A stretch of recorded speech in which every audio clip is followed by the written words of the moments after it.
नमस्कार। कहानियों के इस सफ़र में आप सबका बहुत स्वागत है। आज हम सुनेंगे कुर्तुल एंड हैदर की कहानी एक पत्नी के नोट्स। कहानी शुरू करने से पहले मेरा आप सबसे विनम्र निवेदन है, यदि मेरे द्वारा सुनाई गई कहानियाँ आप सबको पसंद आती हों तो कृपया मेरे चैनल को सब्सक्राइब करें और अपने मित्रों में भी साझा करें। तो चलिए सुनते हैं कहानी एक पत्नी के नोट्स। जिन लोगों के जीवन में प्रेम और विवाह अकस्मात अनायास आते हैं, उन्हें उसके निर्वाह में उतनी ही सायास मेहनत करनी पड़ती है जितनी उन लोगों को जिनके विवाह अखबारों के इश्तहार तय करते हैं अथवा रिश्तेदार। यह बात जितनी कविता के लिए सच थी उतनी ही संदीप के लिए भी। लेकिन संदीप किसी बात को इतनी सहजता से स्वीकार कर ले, यह कैसे हो सकता था? संदीप एक प्रबुद्ध व्यक्ति था। उसके पिता प्रसिद्ध साहित्यकार थे। होश संभालते ही उसने अपने घर में बेशुमार किताबें देखी। बल्कि यह कहना ठीक होगा कि उसने किताबों के रास्ते जीवन के सब फैसले किए थे। एमए में विश्वविद्यालय में प्रथम स्थान पाने पर वह लेक्चरर भी बन सकता था, पर लेखक पिता की हार्दिक इच्छा थी कि वह सिविल सर्विसेज प्रतियोगिता में अपनी प्रतिभा परखे।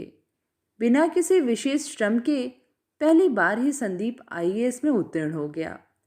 पिता को बड़ा संतोष और गर्व हुआ, पर उसकी नियुक्ति से पहले ही उन्हें दिल का दौरा पड़ा और वे चल बसे। विरासत में संदीप के लिए वे पुस्तकों की अपार संपदा छोड़ गए और अपनी आकांक्षाएं। संदीप ने दोनों का सम्मान किया। उसने एक तरफ लोक प्रशासन के पेच और पहलू समझे तो दूसरी तरफ विश्व के महान साहित्यकारों की रचनाओं का अध्ययन कर डाला। संदीप अगर प्राध्यापक बनता तो एक विशिष्ट बुद्धिजीवी के रूप में सम्मान पाता, किंतु दिवंगत पिता की इच्छा की खातिर उसने अफसरी अपना ली। धीरे धीरे उसकी टेबल पर पुस्तकों की जगह फाइलों ने ले ली। उसके दिमाग में कंप्यूटर की सी तेजी थी। इसका अंदाज उसके विभाग को थोड़ा थोड़ा तब हुआ जब यह पाया गया कि कहीं भी फ़ोन करने के लिए संदीप डायरेक्टरी का इस्तेमाल नहीं करता।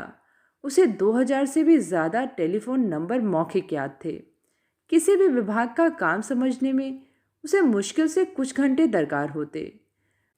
वह विभाग की गड़बड़ रग पर उंगली रख देता। वह युद्ध स्तर पर काम निपटाता और किसी को भी बुलाकर साहित्य चर्चा द्वारा अपना मनोरंजन कर लेता। उसकी पीए एक मूर्ख किस्म की फैशनेबल लड़की थी।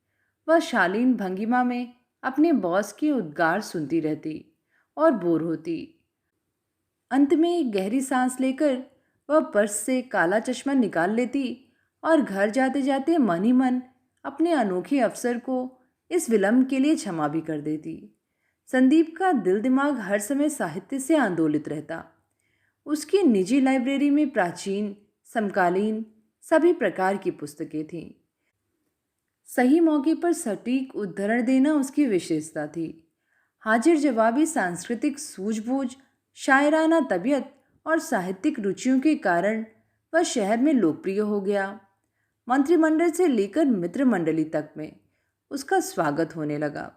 इन स्थितियों में वह अपने को बेहद प्रतिभाशाली, भाग्यशाली और प्रबुद्ध समझने के लिए बाध्य हो गया।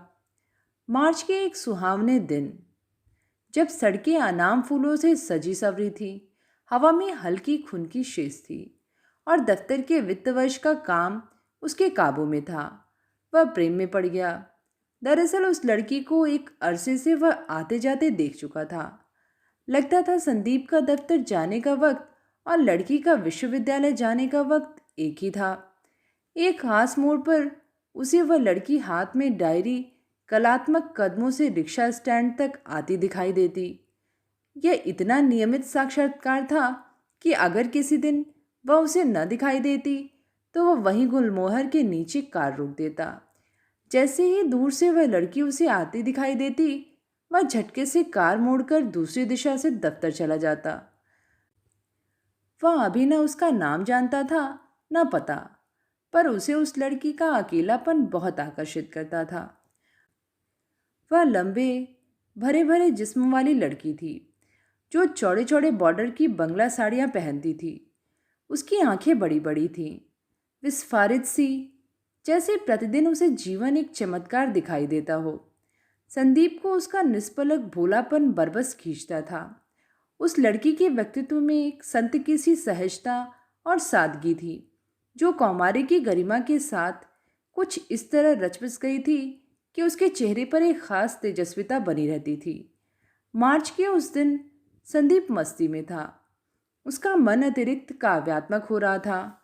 तभी उसने देखा, वही लड़की रिक्शा स्टैंड पर कुछ कुछ परेशान, कुछ कुछ क्लांत खड़ी है। स्टैंड पर एक भी रिक्शा नहीं था। अनायास ही उसने कार रोक दी और अत्यंत शिष्टता से पूछा, मैं आपसे परिचित तो नहीं, अपरिचित भी नहीं हूँ। मैं भी विश्वविद्यालय की तरफ जा रहा था। आपको मेरी शालीनता पर यकीन हो तो साथ चल सकती हैं। किसी नवयुवक से इतनी साफ सुथरी जबान कविता ने पहली बार सुनी थी। न जाने वह रिक्शा न मिलने की परेशानी थी या कोई रूहानी खिंचाव। वह कार में बैठ गई। संदीप ने निशब्द उसे गंतव्य तक पहुंचा दिया और कविता के उतरने के पहले बड़े सलीके से अपनी गहन आवाज में बोला, मैं आपका नाम इसलिए नहीं जानना चाहता क्योंकि आप अजनबी सी हैं, मगर गैर नहीं लगती हैं। सिर्फ एक छोटा सा शेर सुनती जाइए। किस लिए जलाए हैं अब दिए किनारों पर, अब तो डूबने वाला डूब भी चुका होगा। लड़की अंदर तक झंझना गई। उसके कानों में वंशी से लेकर शहनाई तक सभी वाद्य बज उठे। एक क्षण रुककर संदीप ने कार का दरवाजा खोल दिया। कविता उतर गई। दरवाजा बंद करते हुए बोली, thank you for everything mister Singh. अब चौंकने की बारी संदीप की थी। आप मुझे जानती हैं?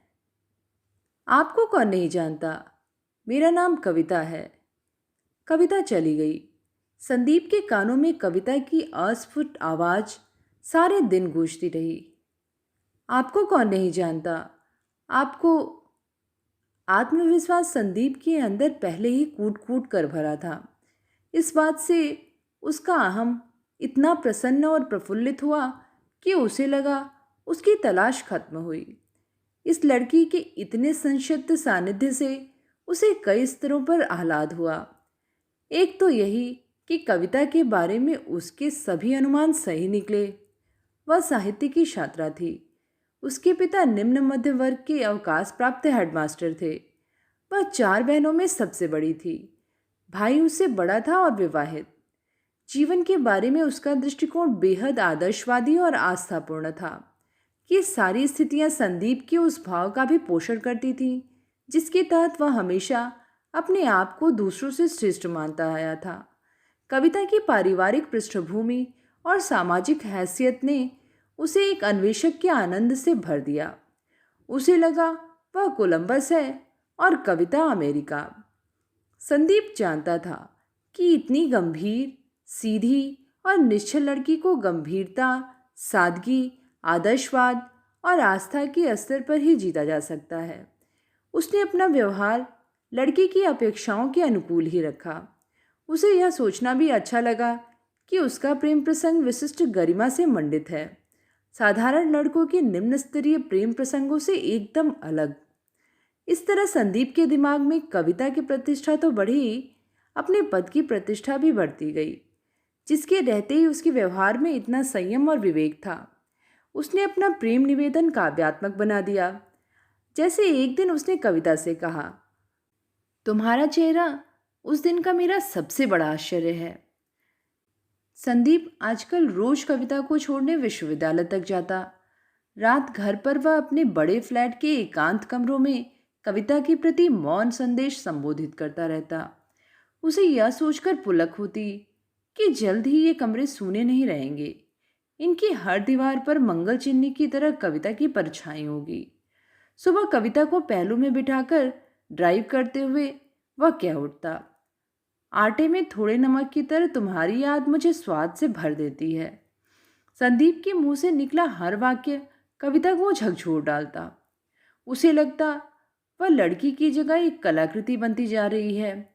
उसकी आंखें और अधिक गहन, संवेदनशील हो आईं। वे अब चकित ही नहीं, विस्मित लगती थीं। उसे अपने भाग्य पर बहुत गर्व हुआ। विश्वविद्यालय में लड़कियों के बीच उसका रुतबा बढ़ गया था। उसके पास शहर का सबसे स्मार्ट आईएएस प्रेमी था, जबकि क्लास की बाकी लड़कियां इंजीनियर, डॉक्टर तक को दिल देने को तैयार बैठी थी। साहित्य की छात्रा होना एक बात थी, साहित्य की विषय वस्तु बनाई जाना नितांत दूसरी। कविता को हिंदी साहित्य की थोड़ी बहुत जानकारी तो थी, पर साहित्य उसके लिए जीवन का पर्याय नहीं था।